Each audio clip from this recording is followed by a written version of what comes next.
Bless up, bless up, bless up.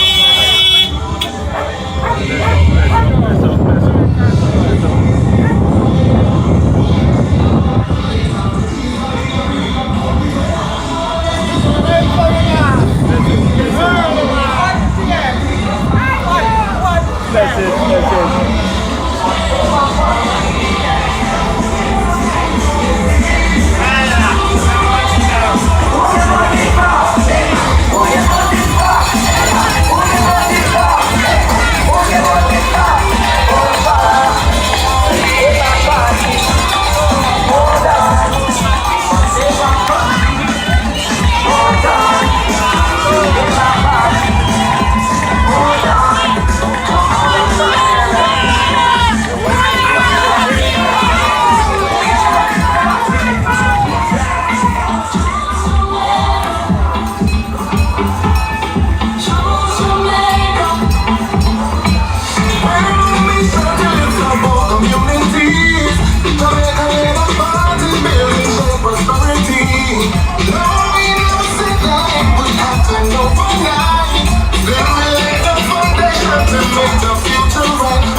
My respects, blessings, blessings.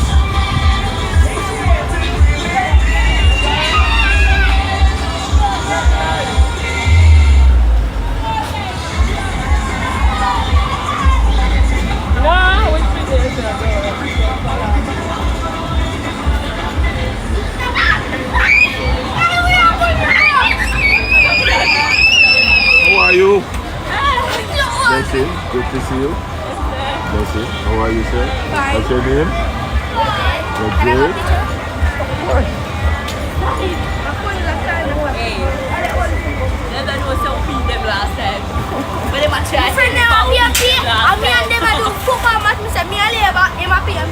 Guess what? No way. You win. Alright, cool. Let's see if we can get the picture. Hold on. It's gonna work? Alright, I'll tell you what. I can take You it. take it and we post it on our page and you can download it. Okay. Alright? Alright. Alright. Hold on. Hold on, Ricardo. But I clicked this one. Yes.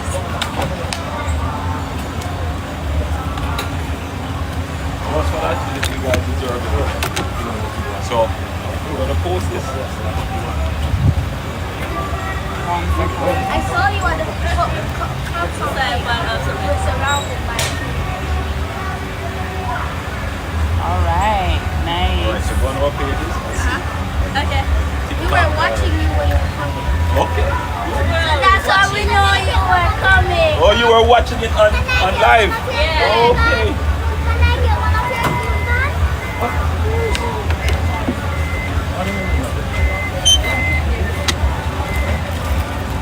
Yeah, it's really easy. Alright. This is what I want. Now make sure you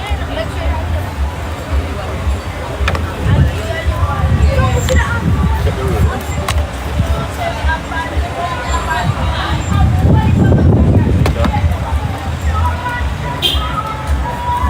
guys, we're not in Clarendon. We are in East Rural. Remember, I said that in the label, when you look at the description for the video, it says East Rural and Clarendon tour. So we're doing East Rural now, and then we're gonna move to Clarendon. So we're in East Rural now with Mrs. Holness. That's East Rural, St. Andrew. All right.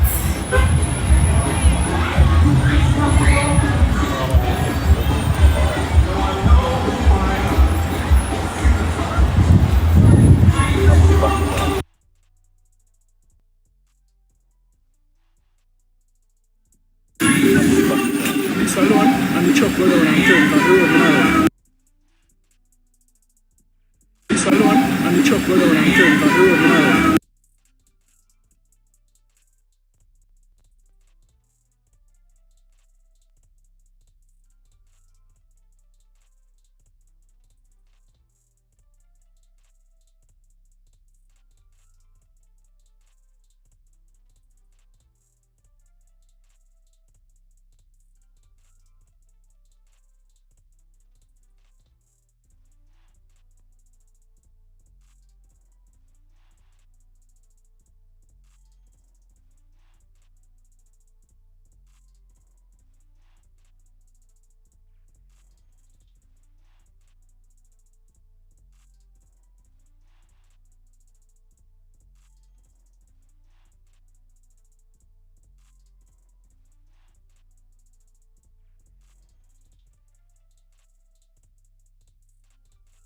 Said morning, one and all.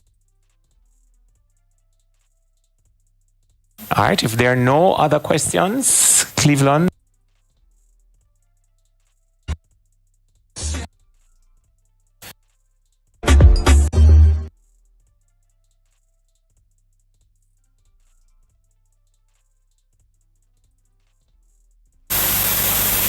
Good morning.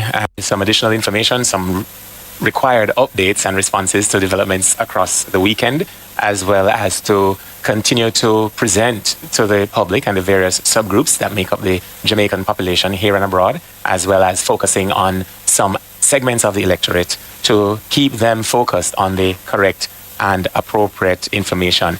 As we are now 48 hours away from a new dawn in Jamaica, the elections voting will begin at 7 a.m. on Wednesday, September 3rd, and by 2 p.m. we will have a new PM. So we just want to confirm to our base, our supporters, and to those persons who have been indicating and are making up their minds that the proposal advanced by the People's National Party and by Mark Golding are better proposals for your life over the next 4 to 5 years. Before we get into the details, I'd just like to bring our attention to today's Gleaner editorial, which is entitled Terrorist Bomb Threats. I will read the first few sentences and elaborate on them briefly.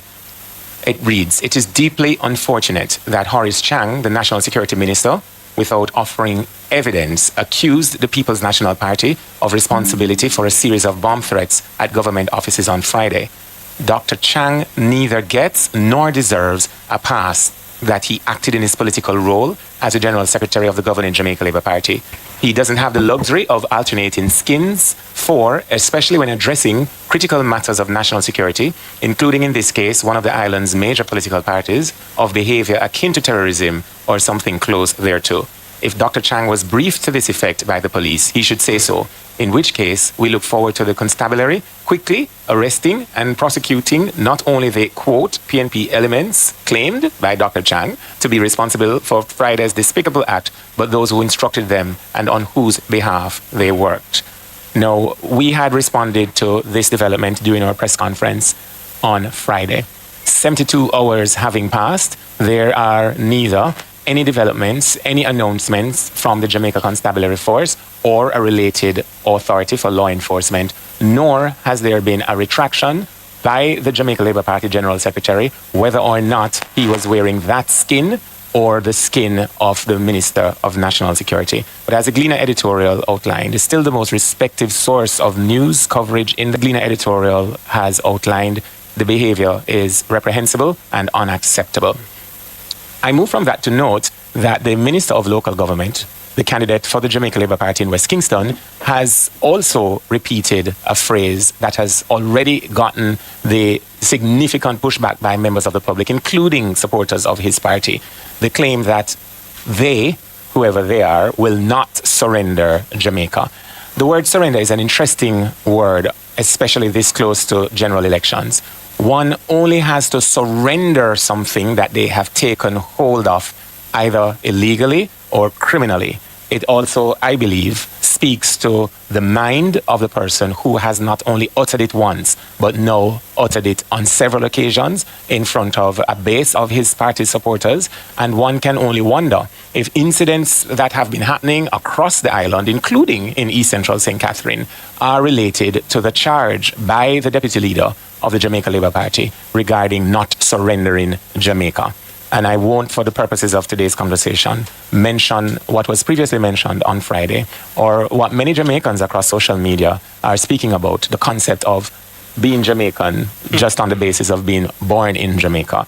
I find it weird that a team that can't either spell Jamaica or understand how nationality is achieved are now speaking about retaining some hostage grip on Jamaica. But I'd like to introduce to my left, Cleveland, who will also be co-anchoring this morning's press conference. And again, to thank everyone for joining us this morning as we share with the public our readiness for the September 3rd election and present a final message of confidence and resilience to the Jamaican people, those who are Jamaican because they were born here, as well as those who are naturalized Jamaicans, and those, of course, on the voters list. Cleveland? Thank you, Raymond. Good morning, Jamaicans, and thank you for joining us for our final press conference ahead of our national broadcast this evening on Television Jamaica at 8 p.m. We want to take the opportunity to reiterate that our policies and our programs have been designed to ensure that every Jamaican can have an opportunity to experience and sustain upward socioeconomic mobility. Our campaign spokesperson chair, Mrs. Donna Scott Motley, usually characterizes our manifesto as one that is wrapped in love. And indeed it is, because when we designed our programs, we did that with the intent to ensure that all Jamaicans can have a better life. And that is why we have put together a suite of policy prescriptions that will not be performative, that will not tinker with the issues, but will solve them in a real and tangible way. And I want to use this opportunity to remind the Jamaican people that when they go to cast their vote on election day, that they should cast it for an improvement in the education outcomes in this country. And to that end, we want to remind you of our RIDE program. Our RIDE program is geared towards providing relief and support for vulnerable parents and children who are based in deep rural areas who are unable to afford the transportation costs, or unable to meet rather the transportation costs to send the child to school. And we have designed this program with the understanding that there needs to be a mixture of transportation modalities that are provided for our students. So whilst we are in support of a structured and coordinated bus program, we also recognize that there are deep rural areas with interior roads where a bus is not appropriate to navigate the hilly terrain in those areas. And in that case, it would necessitate a smaller transportation vehicle, a car, a taxi. So we are very firm and confident that we have designed the RIDE program and that it will be an effective resolution to the challenges that our rural parents face in that side, in those areas of the country. We also want to remind you of our EASE program, ensuring adequate sustenance for education. And this is geared towards providing at least one hot meal per day for all students who need it. We recognize that many times absenteeism is elevated because parents cannot afford the lunch money to send a child to school. And we are saying, send the child to school and we will ensure that the adequate nutrition that is required for effective learning, for the teaching and learning process to be carried out effectively, is done, because we will provide the child with one hot meal per day. And we're doing that with the intent over time to move towards providing breakfast as well. And I know some persons will say, but this is being done by the PATH program. But if you recognize and understand what the real challenges on the ground are, then you will appreciate that there are many children in Jamaica who do not qualify for the PATH program, given the rigidities in the metrics to qualify for it, but they're also struggling to afford a meal per day. And that is what we are geared towards resolving. A major proposal that we have made is the adjustment of the income tax threshold. And there are some on the other side who want to pour doubt on it. We are very confident that we will be able to finance the adjustment of the income tax threshold to $3.5 million. We will relax the primary surplus in the budget, and we can do that. If you examine the 5th schedule of the Financial Administration and Audit Act, and you examine further the equation that is embedded in that section of the Act, which was put into law by the last PNP government to ensure a stable debt reduction trajectory, it tells you that given that we are expected to meet the 60% debt to GDP target by the end of this fiscal year, we can reduce the primary balance, the primary surplus that is, and which will create additional fiscal space to the tune of around $70 billion, which can comfortably finance the income tax adjustment. And we have always said that we will also grow the economy at substantial levels that will generate organic growth in tax revenues to finance the adjustment. We did not pull this initiative out of the hat. We sat, we engaged with stakeholders, and we looked at the realities in the country. And the reality is that the middle class in Jamaica is being wiped out. And the reality as well is that Jamaica is heavily taxed. When you look at our tax to GDP ratio relative to other countries in Latin America and the Caribbean, then you will appreciate that Jamaica ranks among the countries with the highest tax to GDP ratio. And against that backdrop, we appreciate that the inflation movement over the last 5 years has reduced the purchasing power of many individuals who earn up to 3.5 million, and even those who earn above. But given that they earn at the low end of the salary scale, then they are bearing the brunt of the cost of living pressures. So when we will adjust the income tax threshold, we're doing so with our teachers in mind. We're doing so with our nurses, our police officers, members of the Jamaica Defense Force. We are thinking of you. We're thinking about the public servants, who majority of them earn within the region of $3 million to $4 million. You will benefit significantly from our adjustment. This is not a promise. This is a commitment. It will take effect on April 1, 2026. And we will do it without raising taxes, without imposing any new tax, and without adjusting upward any existing tax rate. We will do so because we want you to have more money in your pocket so that you can live a decent life and you can afford a quality of life that is appropriate for all Jamaicans, that affords them the dignity. So, go ahead. We also want to take the opportunity to address what we have taken note of, a promise. And I leave it at that, just a promise from the Jamaica Labour Party to raise the minimum wage to $32,000. We believe that the minimum wage is something that should never be politicized, given the delicacies surrounding an adjustment of it. It requires a careful balancing act to ensure that you are taking into account the implications on both sides of the coin. So the PNP, as expressed in our manifesto on page 31, is committed to a livable wage. And this is not a commitment that we will not carry out.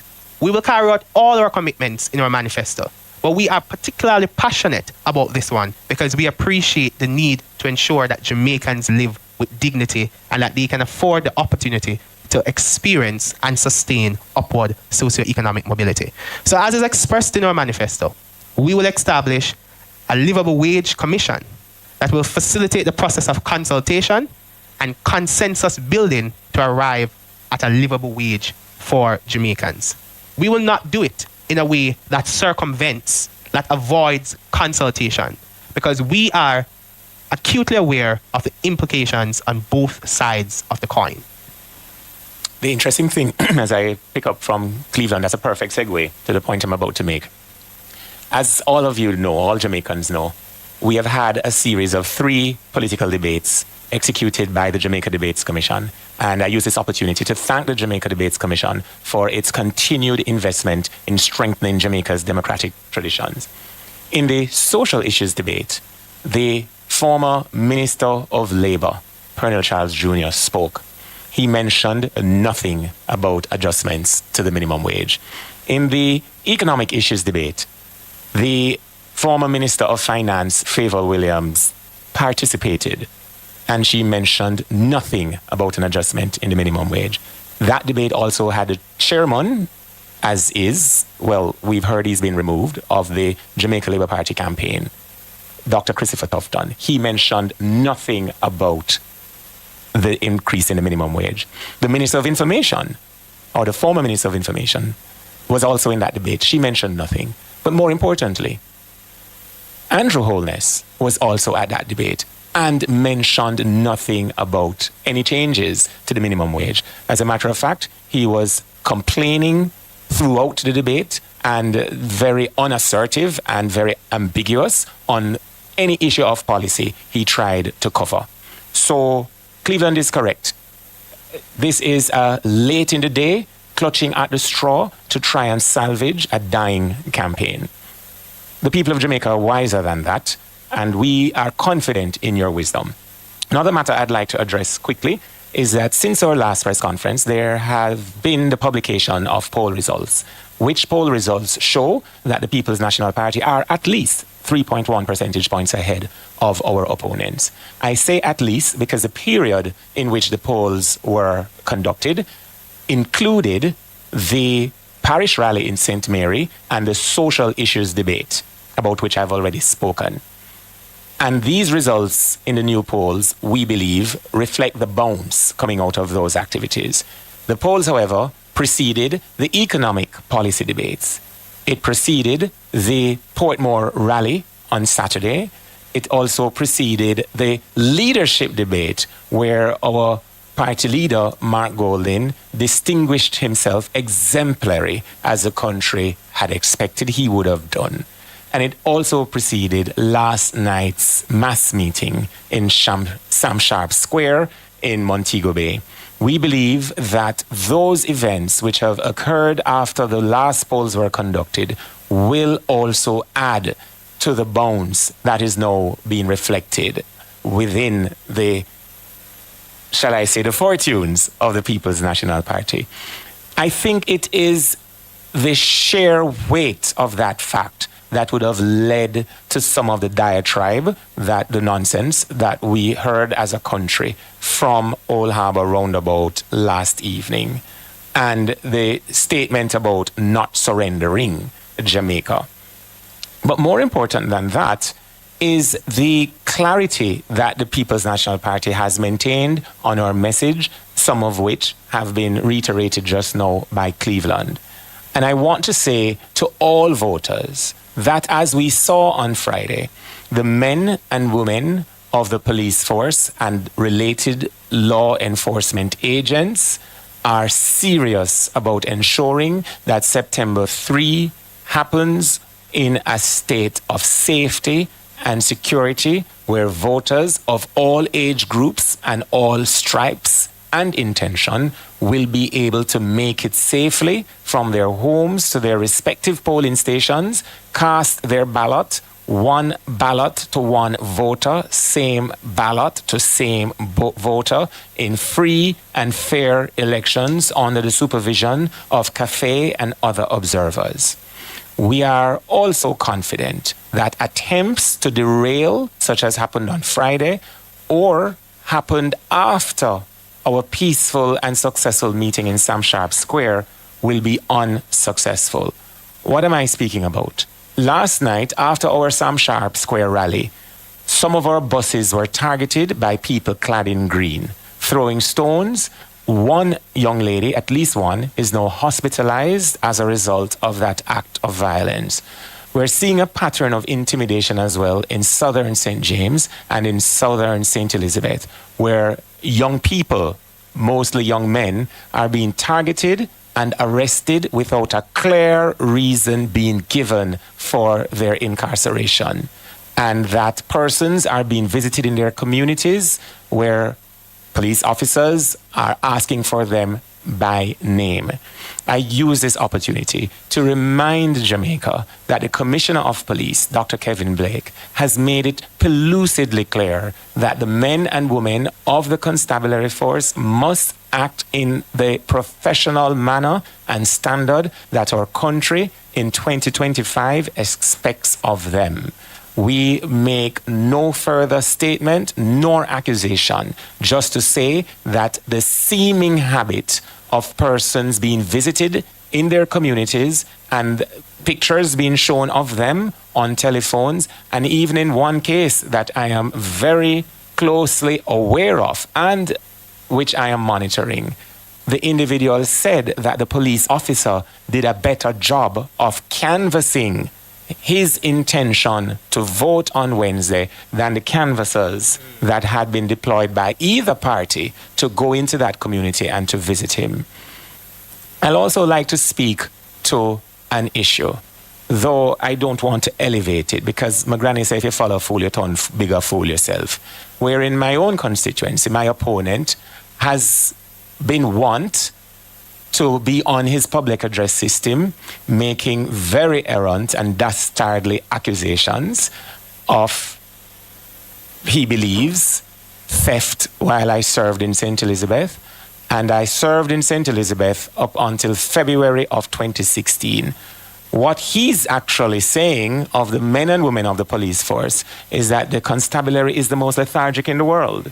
Because if there was a case to investigate, and 9 years later, someone who has been as public as I have been over that time, they can't confirm and act upon these accusations being bandied about by one person and one person alone, my opponent, then it would be a serious accusation levied at the feet of the Jamaica Constabulary Force.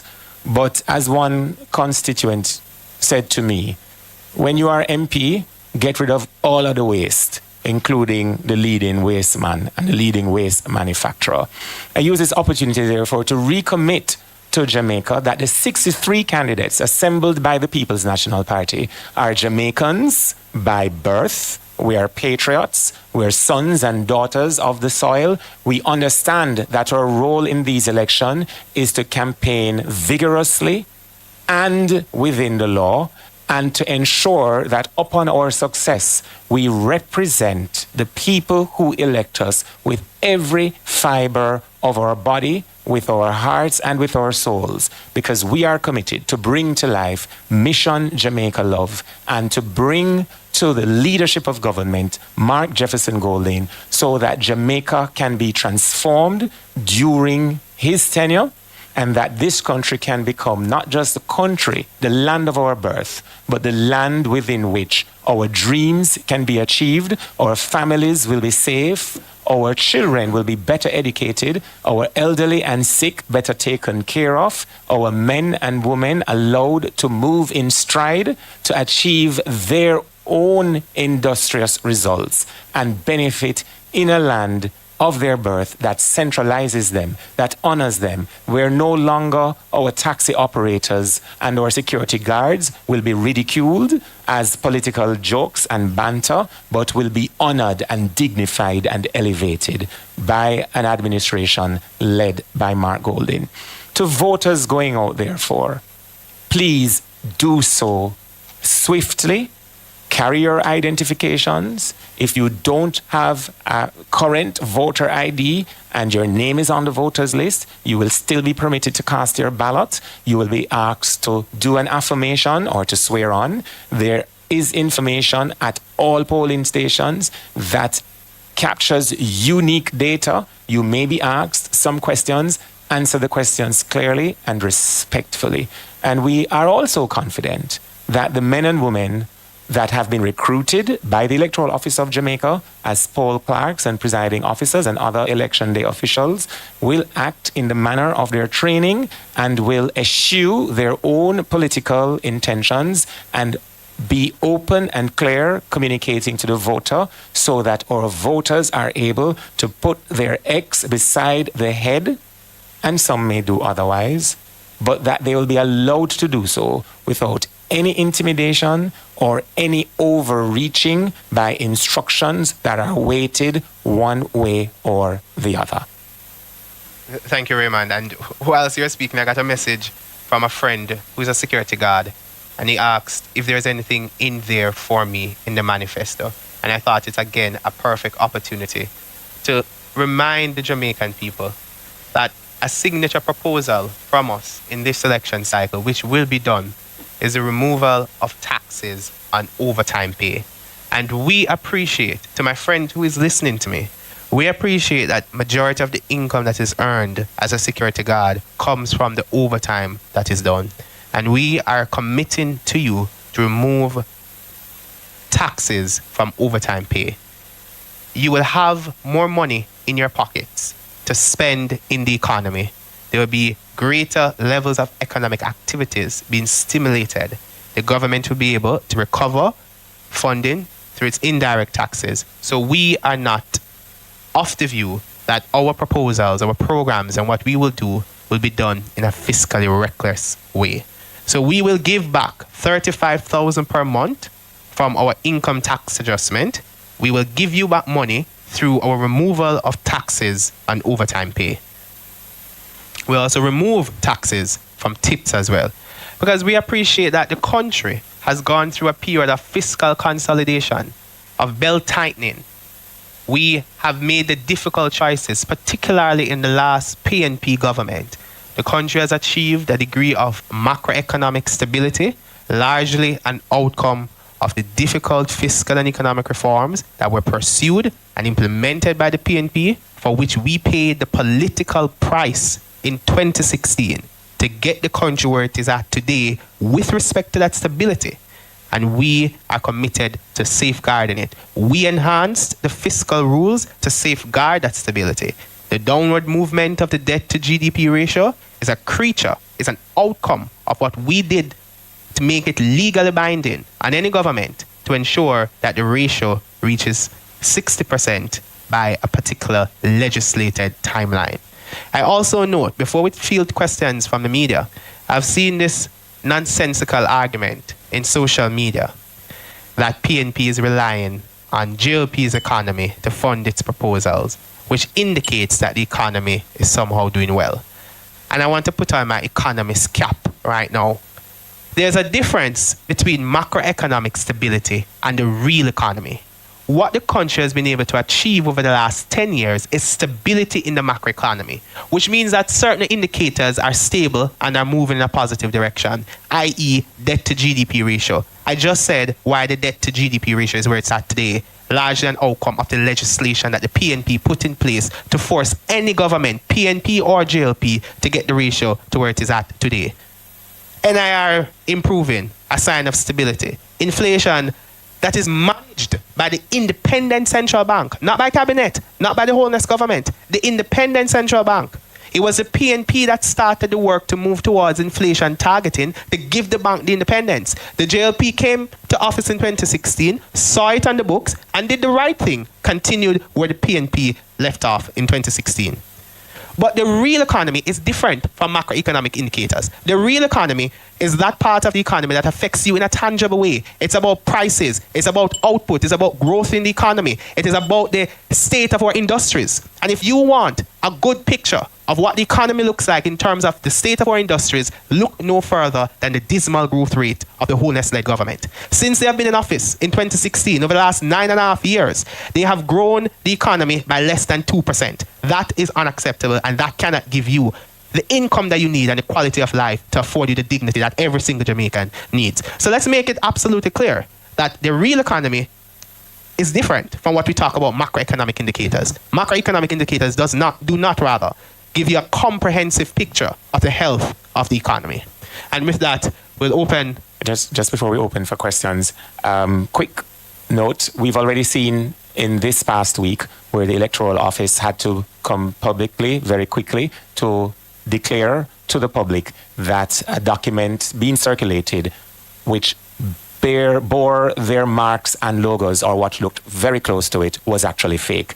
Regrettably, we live in a period where desperation is practiced by persons in otherwise high places, and we are also asking that persons, for the correct information, go directly to the website of the Electoral Office of Jamaica. But for the purposes of this press conference, we're asking the public to go to PNP Jamaica. That's Jamaica PNP, at Jamaica PNP, and on Instagram, and also on Facebook, and also on YouTube and TikTok. The same handle for curated, correct, and clear information. We also have published an infographic that indicates our hotlines for persons to call, and our candidates also have direct numbers and handles for persons to get information on voting day. And we'd like to also acknowledge that there is a query feature on the EOJ website where persons can go, put in their full name and their date of birth, and the results will show you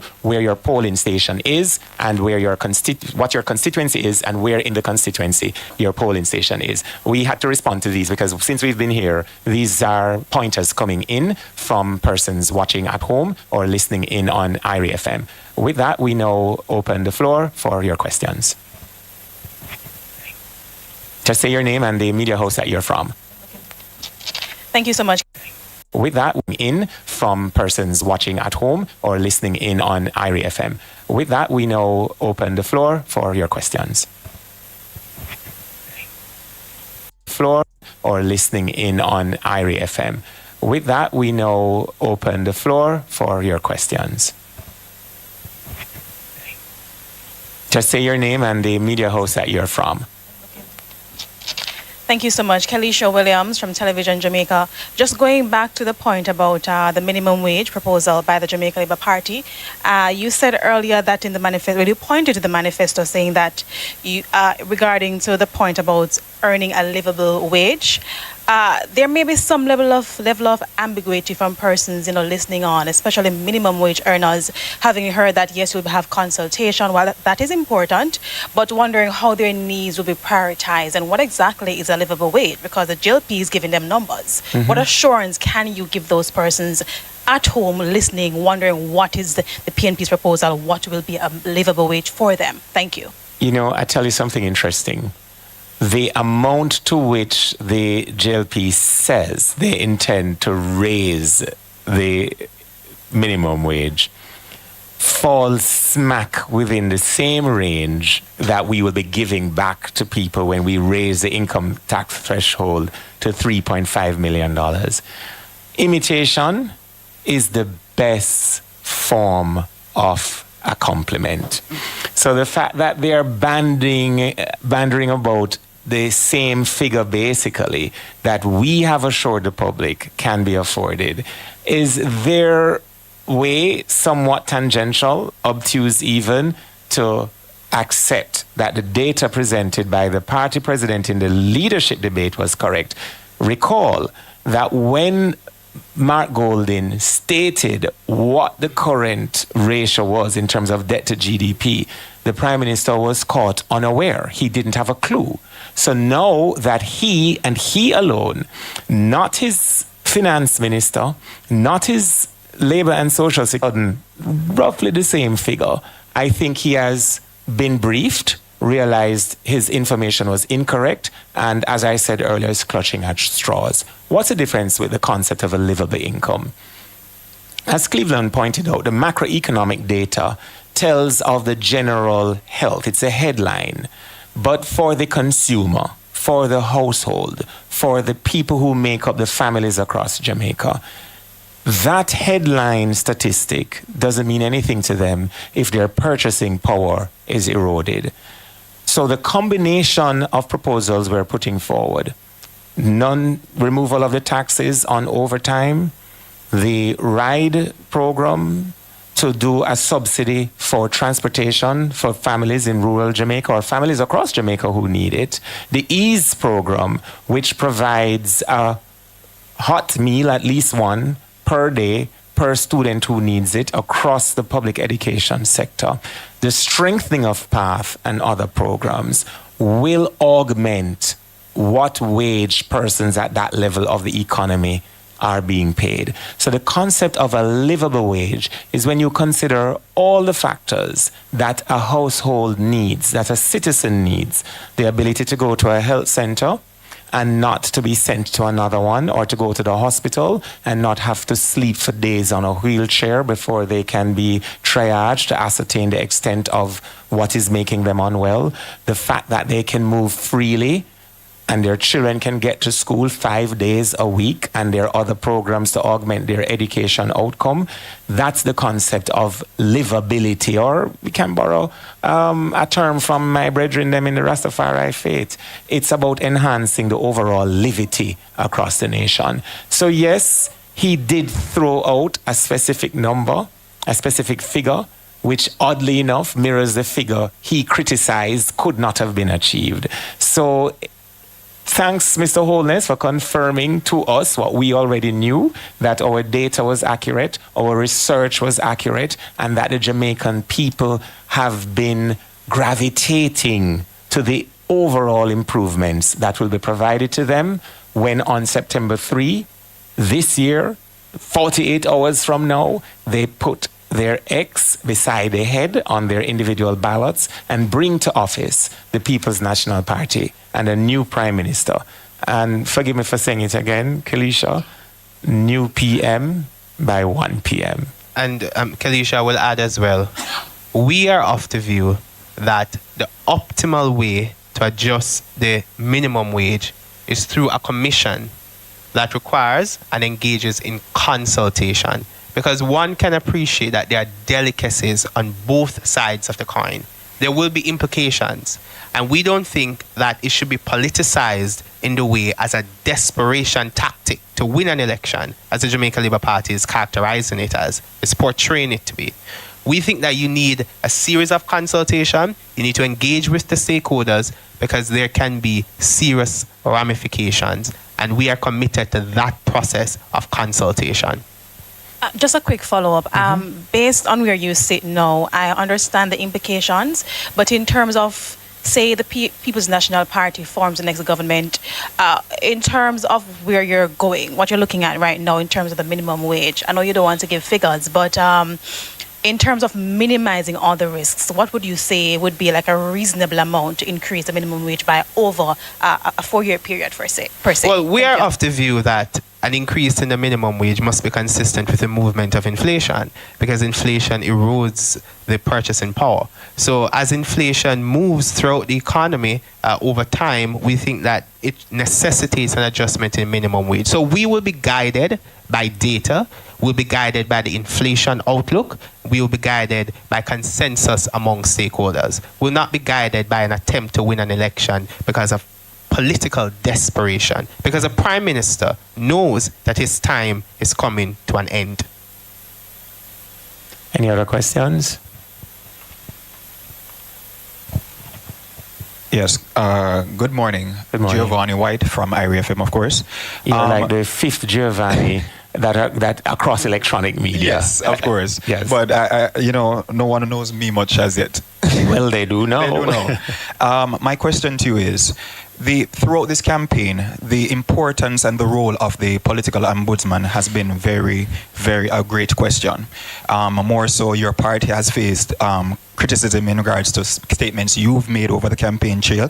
But I also want to ask you, based on Robert Morgan's comment last night at the rally. Which ones and in particular? I was elsewhere. Well, I understand, but I will quote for you. His words were, "Me hear Damian Crawford all over the media, but him couldn't come a Spanish Town with him clown show because Spanish Town vanish clown." What is your comment on that? It's perhaps not a coincidence that their party color is green, and green is a global color that symbolizes envy. You had to clarify which Morgan you were speaking about. when somebody says Damien or Crawford, there is no doubt in the nation as to which Damien or Crawford you're speaking about. That Morgan still a keep is my first response. My second response is consistent with the diatribe, the garbage, the nonsense, the rubbish, the waste that is being spewed. We're elevating it now because I'm sure no one watching heard it, and I appreciate you asking the question because you reminded me that there is a Robert Nesta Morgan, but I just never know him did still a keep. Thank you.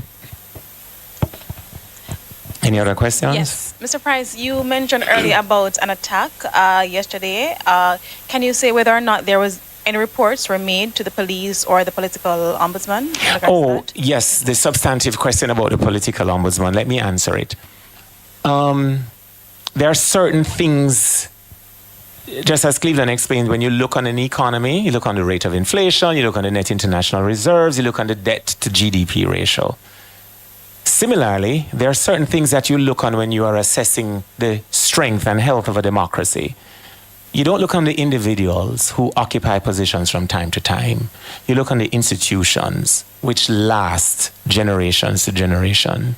One of those institutions is the Office of the Political Ombudsman, a commission of parliament backed up by statute, by legislation, that for many election cycles, persons knew that the occupant of the office, the individual who held the office, would be the referee, the umpire, if you will, that will say, hey, candidate A, that's not kosher.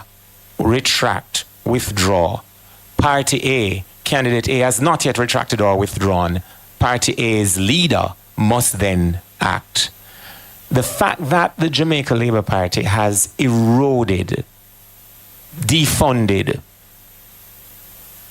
diminished the value of that institution to make it amorphous, that has caused serious harm and injury to the brand of another institution that safeguards democracy, the Electoral Commission of Jamaica.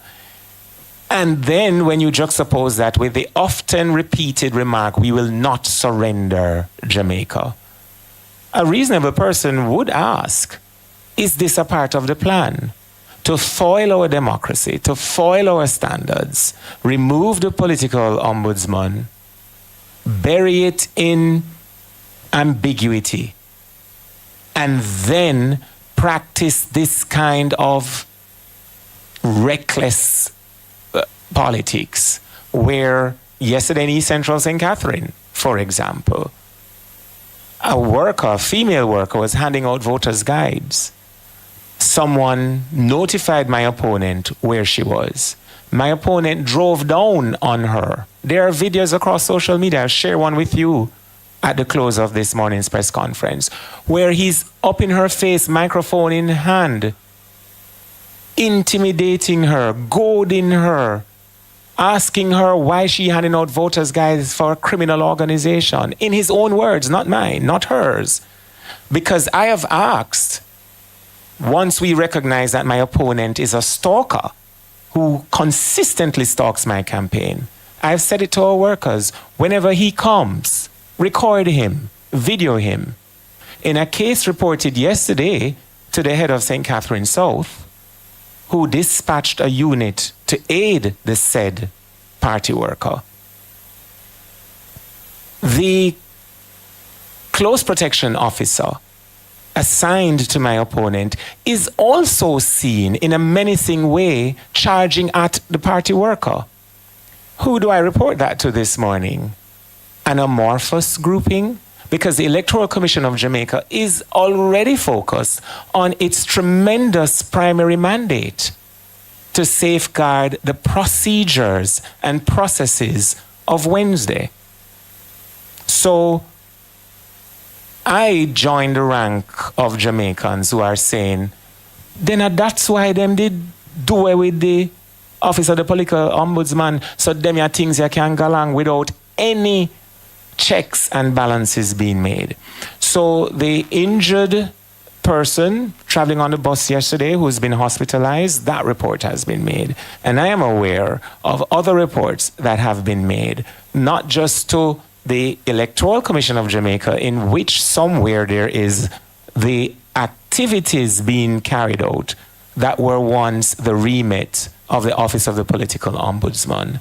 But in the example I have given with East Central St. Catherine, our candidates are advised to report to Party Central, and in a situation of emergency, such as yesterday in Christian Gardens, where residents called me, not knowing the man that had charged that the worker was a police officer, my opponent's CPO, but just said, Mr. Price, send police quick because a man where I walk with Terry Long just pull gun pan one of the PNP woman them. It's despicable. It belongs in the Carboniferous era, way back in human evolution. And God is still God, you know. And nobody escapes him or his judgment. And we are a praying party. We are the people's national party. We know the nation that they're born in that gives them their national identity.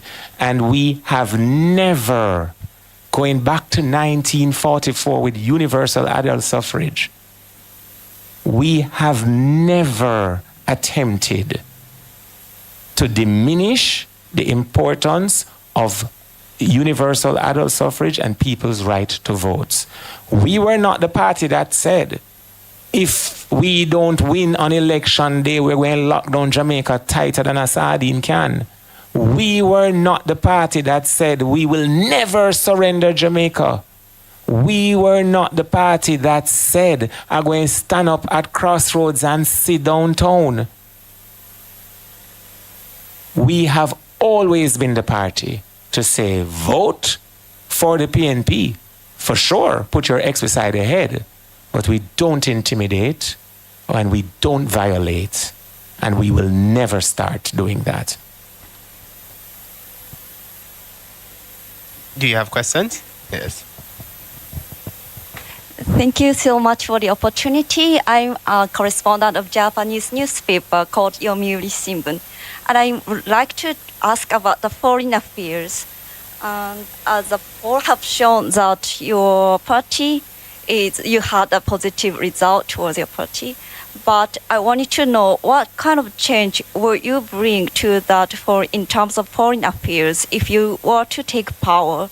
And also, I'm especially interested in what kind of relationship do you want to build between United States and China, which is like the major economic power that has strong influence on, you could have, well, it's already having strong influence on your country. All right, thank you very much. And welcome to Jamaica. Welcome to the headquarters of the People's National Party. And if you never know, said Jamaica, little about Talawan, we name gone abroad, the fact that we have a member of the Japanese media here with us, monitoring not just this press conference, but the upcoming general elections, tell you we're large and in charge. We are Jamaica, even if some people don't know that once you're born here, you're a Jamaican. Sorry for that, Nika.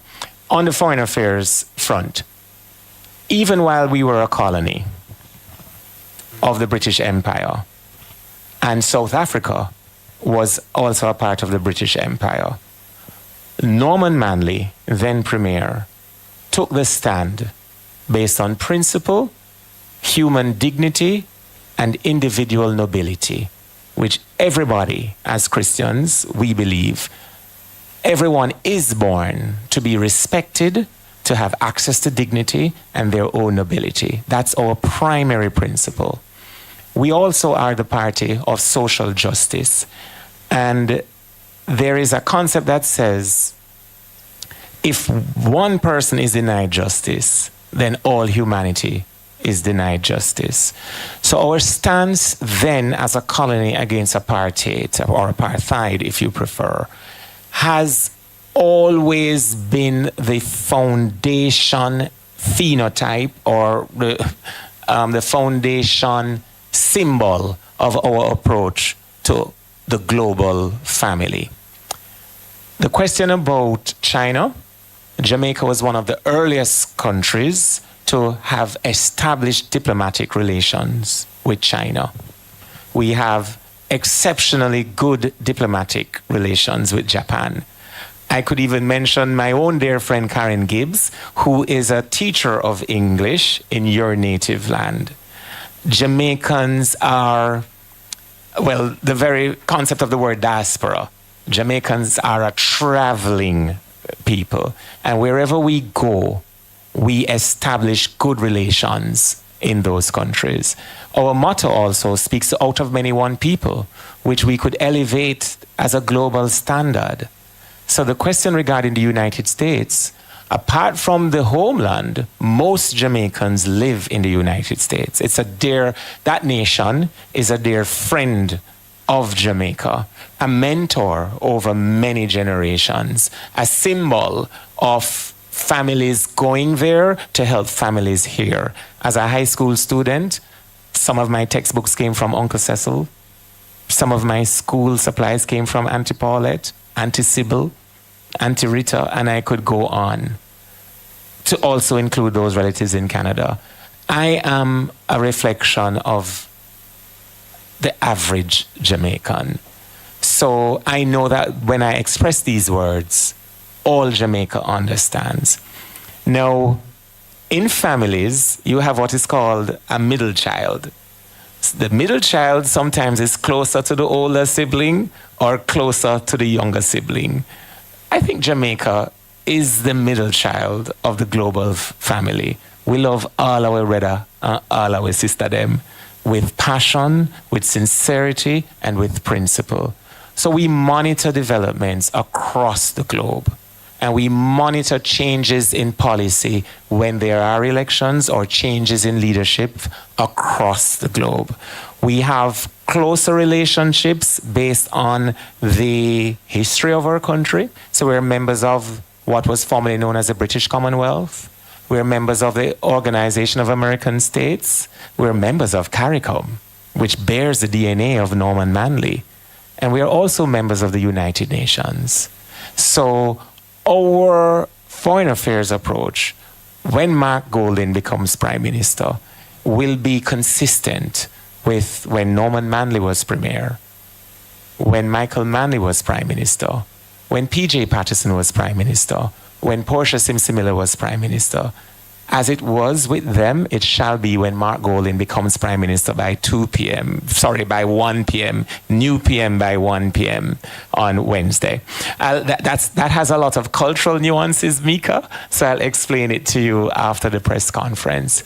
The other thing I would just like to say quickly, our Foreign Affairs Minister will not be looking through the job vacancies across the globe to campaign at the public expense for a job in London when they have sworn to the people of Jamaica to be loyal and faithful to the Constitution of Jamaica, to enhance the standards and the policies in the global sphere on behalf of Jamaica, like what we've seen recently when one Kamina Johnson-Smith, in the midst of families trying to get our students from Ukraine, when that war started, she was busily campaigning to become the Secretary General of the Commonwealth. So Jamaicans here and abroad and foreign nationals everywhere can look to Jamaica, small as we are, not just when our flag flies high on the medal podiums at international track meets, or when they hear the song One Love by Bob Marley, or as many people refer to our anthem as Jamaica Boom. In Jamaica, and certainly in the People's National Party, are conscious patriots who understand internationalism and that we live in a global world, a global family, where all countries, despite wealth, despite how long they've been sovereign, and some that are still colonies, are entitled to respect and honor based on principles. And I must use this opportunity to say to you, as a Jamaican, speaking to you as a Japanese, that the assistance through public aid, taxpayers in Japan, that your government has provided to Jamaica over many years is greatly appreciated and has always been dutifully applied. And we will continue in that regard. Thank you very much. All right, if there are no other questions, Cleveland, you, sir, by an earlier coin toss, have the closing remarks. Thank you, Raymond, and thank you to all Jamaicans who have tuned in. We are very excited for what will unfold on election day. We are very confident that the people of Jamaica will choose change. And in choosing change, they will elect the People's National Party.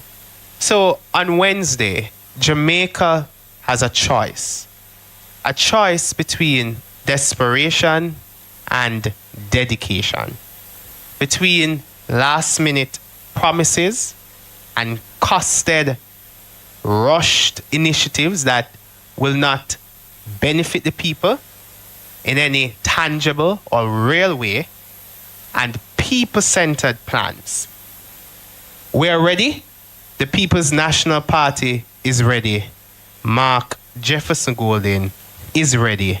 And most importantly, Jamaica is ready for a government that puts people first. We shall see you at the polls. Put your X beside the head. Vote for the People's National Party. Thank you. And on Wednesday, X beside the head, and we'll talk again on Thursday. For your family and for Jamaica. On the stage, but we might want Right to do a press conference on Thursday to just say Thank you to the voters across the country. We should evening for our national broadcast at 8 p.m. on Television Jamaica. You will hear from the party leader, you will hear from other spokespersons, and we will remind you of what is at stake in this election, what the policies and programs being offered are to improve your standard of living.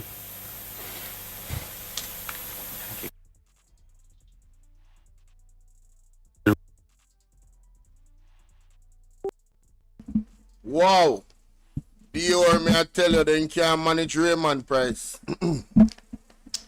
Raymond Price is a whole problem.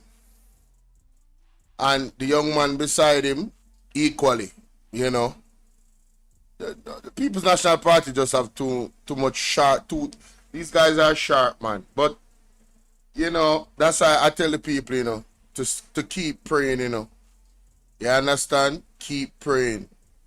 Right? You hear what Raymond Price said? With all of the things that the JLP, MPs, and their supporters are doing. You hear what Terry Longtongue do? The intimidation. Do you guys know that is a prison term in America? Do you guys know that that is a prison term in America? Do you guys know that a politician cannot get away with that in America? It is political suicide. For you to run down a female, any female, much less a female worker or, you know, staff of the campaign of the opposition that you're going against, and up in their face, in their space, and intimidating them. But, you know, this is the DNA of the Jamaica Labour Party. This is the DNA. And there's people out there that are labor rights friends that listen to me, and some of them might feel away. If the cap don't fit you, don't take offense. You have to admit that there's a large majority of the supporters of the Jamaica Labour Party that exercise a propensity to go to the first choice of violence. Especially when they know that they're going to lose. Oh, and they're going to lose. The PNP is going to win this election, even if the JLP steal it. Yeah, I know. That's kind of a tongue twister right there, a brain twister right there. Well, read between the lines, ladies and gentlemen. Anyway, Raymond Price highlighted that situation, and am I surprised? I am not. The JLP is a cornered animal. All right, and that's the whole organization. From the head goes straight down. They were not prepared for this election. They are not prepared for this election. They cannot be prepared for this election. They would need another term to change the constitution. Try that, why they can't go do that. They would try. They would try all type of cheeky things to change the laws, bring in the unconstitutional needs, and sign over this country to some outside entity, right? And next thing you know, we are a colony of some other ilk that is dictatorship. Dictatorship. It's a dictatorship administration. Patricia, how you doing, my love? Big up yourself, baby. Big up Pat Dublin at the place. This was a rush live, First, me see Andrew at tour in our place. I think I'm wife constituency. And when me look, me I say, where labor right them there? Where is the labor right? Where is the people them running out and saying, Andrew, boy, show our labor right? What them did there? And then while looking at that, I was like, man, this is boring. And then I was scrolling on the internet and I saw that the PNP had a conference. And I want to salute the PNP. They have been on point. Because I have a live schedule for 10:30 or 11 o'clock this morning, which I missed because I was tired. It is what it is. I was up putting out those videos, and like I said, guys, look at the video uploads. There's a lot of videos that you probably missed. But anyway, it is what it is. Some videos reach and some videos don't reach. But in any event, I was coming here to do exactly what the PNP just did. And I'm going to even further elaborate. Alright? I'm going to further elaborate on the things that the PNP have planned for the people of Jamaica. I'm going to further elaborate on it because I know 48 hours left before the election, and who knows, you might reach one person that is listening. So I am not slowing down on my end. I'm going to be running all the way through to the tape burst, and we finish, and the People's National Party is the new government. And then when that happens, I will be reverting to holding the People's National Party to account. Oh, strong account. You understand? No skullduggery, no fubble double. Once identified, right, is going to be asking the critical questions and looking for transparency and good governance as we were promised. And we were, that they made a commitment for. You understand? I'll be holding the People's National Party way a higher standard, naturally, than the Jamaica Labour Party. You understand?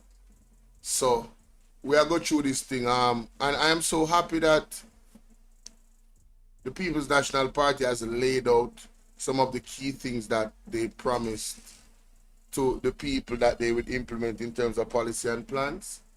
And I have to say, I think the PNP has been very measured in that. I don't think they have gone to promise things that are outlandish and cannot be done. It's been well thought through. And evidence of that was the debate, like Raymond Price mentioned, where Andrew Wallace did not know the update about the 62.5% in regards to the debt to GDP, the level at which it was. He just did not know, which is extremely concerning because he's the captain of the ship, and it came from his people. So what happened? Is there a lack of communication therein? Is it possible that there's people around the prime minister that really also wants to see the back of this administration? The people are it's possible that they are in fear of their lives, or they are not being treated with any respect. Cause these classes individuals that think them as somebody more than anybody else. You know what I mean? So I'm very I think the PNP has been measured in their approach, in their promises that they're giving to the people. I don't think that they have over promised. I think that they have under promised, and they're going to over exceed expectation in terms of what they're actually going to do for the people of this country. I think that you guys are going to witness the greatest transference of wealth from the government to the poor in this next 5 years. That is exactly what I think is going to happen. And oh, by the way, that has been quantified. The land titling that is going to be given, the 50,000 houses on the NHT, on the People's National Party will build over the minimum 50,000 houses over the next 5 years. That is going to be a value, with the land portion of it being given to the citizens, not paying for it. Given. The government is going to pay for that. Right?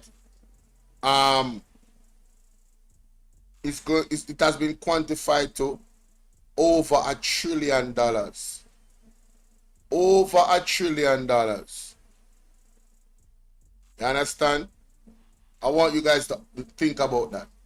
Over $1 trillion of value of ownership of Jamaica will be given to the people that need it the most. To the people that need it the most. Regular Jamaican, hardworking Jamaican that pay the most tax collectively will feel the most brunt of inflation more than any other class in terms of their economic situation, not class in terms of character, right? Just outside, just economically, right? We are going to see the greatest transference of wealth, and I have to say, it is time come. The mantra, the slogan, time come. Time come to see a first in the family reach college. No obstacle of money. Time come. Ladies and gentlemen, I am not bitter. I am happy. But I just want to say this. If this was something that was there when I was matriculating to go to college, my life would be extremely different. My quality of life today would be extremely different. I was going to go to do my major in architecture. My major is architecture. That's what I went to community college for. I was supposed to go to the next level and then spend 2 years in actual college. And money was the obstacle. So I am very happy. I'm extremely elated. All right, Patricia. I am extremely elated for the kids, the ones that are in college now, first in their family, and the ones that are coming into college next year, the ones that are coming into college 2027, the ones that are the first in family that's going to college 2028, and the first in family that's going to college 2029, and the first in the family that's going to college 2030. I am absolutely elated. I am absolutely happy for them. Truth of the matter is, ladies and gentlemen, there is something in the plans and policies of the People's National Party. The plans and the policies of the People's National Party, ladies and gentlemen, is truly something there for everyone. Our elderly, our most vulnerable, under Mark Jefferson Golding, you will not be left behind. You will be cared for. You will be prioritized. There's no doubt about it. There's absolutely no doubt about it. Alright? See you guys in 2 hours. In 2 hours, see you guys, alright? I'm gonna be going live again, alright? Bless you. Alright? See you later. Time come. Big up yourself, Dior. Later.